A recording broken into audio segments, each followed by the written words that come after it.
suspect vehicle, and immediately we were able to connect the stolen vehicle to the suspect. That information was broadcast to all adjoining jurisdictions. Shortly thereafter, the vehicle was spotted in Clay County, I believe Moorhead, and then Clay County, Minnesota.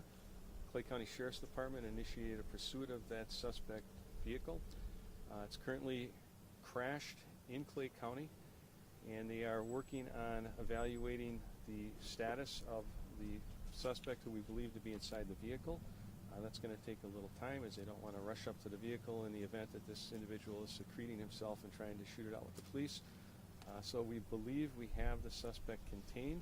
So I'm not going to provide any additional information on him other than he's a 24-year-old Fargo man who has a relationship to the victim. So we want to thank our friends over in Moorhead and Clay County for their assistance, and we're going to await to see the results of that particular incident on that side of the river. Can you say where in Clay County this is happening? I'm not going to disclose that right now because it's a tactical situation. As soon as we get additional info, I'd be happy to provide that. Besides that scene, is there any current risk to residents in the area? No.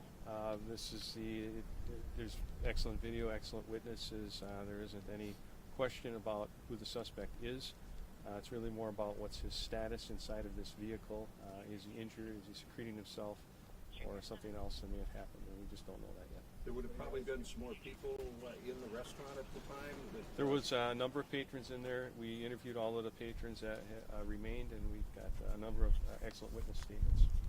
When you say tactical situation, does that mean the SWAT team is being called out? They're sending the SWAT team out there just to be, to be cautious in terms of approaching that vehicle.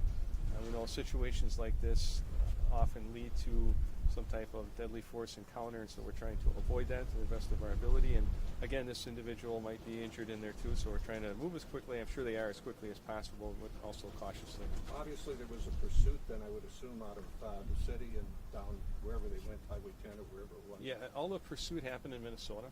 The car was spotted over there after it was broadcast on the air, so good job on the cops over there. What local schools were locked down in the meantime? Cheyenne, I heard, went on lockdown because of their close proximity. I don't know if others did. Do you know what the relationship between the gunman and the victim is? We're hearing possibility of cheating. Yeah, I'm not certain about the relationship other than that they were together and they're known to each other. So was he inside the restaurant at the time? Yes. Okay. Do we know if the child belongs to the woman? Well, no, I don't for sure know that. Okay. Did she get hit inside the restaurant? Also kind of unknown. Multiple shots were fired inside and outside, so we don't really have the details of that at this juncture. But there was, like I said, multiple shots. Don't know at this juncture. We're picking up evidence and trying to figure that out right now. Do we know what kind of weapons there? A handgun. Okay. And the child itself, Chief, did she have it with him? I can't remember if you said that or not, if the baby or the She infant. was carrying the infant when she was being shot at. Do you know if the alleged gunman has a criminal history at all? Not at this juncture.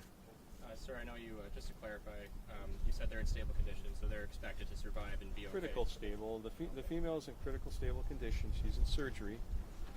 The infant is in stable condition, but also there's some injuries and surgical things that are going on. So at this point, it appears to be promising. So we hope that they recuperate and recover. And the baby was hit in its lower extremities? The baby's got an injury to the left hand and the left thigh. So again, that's still being evaluated by medical staff, so hard to say for certain. Were there any threats being made by the alleged gunman? I don't have any of those particulars. We'll probably have more later today or tomorrow as the rest of this unfolds. So that's about it for now. Okay, before you go, this is obviously very unusual to have this happen inside a restaurant in broad daylight. Is Sure. there any message to the public you have, or any personal comment just that this happened in Fargo? Well, I think things like this can happen just about anywhere. I think once we learn more about the specifics of the motives behind it, we'll be able to put more of those pieces together. But yeah, certainly, I don't think it reflects in any way on the safety of the neighborhood or the restaurant or anything like that. It's really about the individuals that were here at this particular time and whatever led the suspect to decide that he was going to try and take somebody's life. Okay, guys. Thanks, Chief. We're good. Thank you, Chief. Thank you.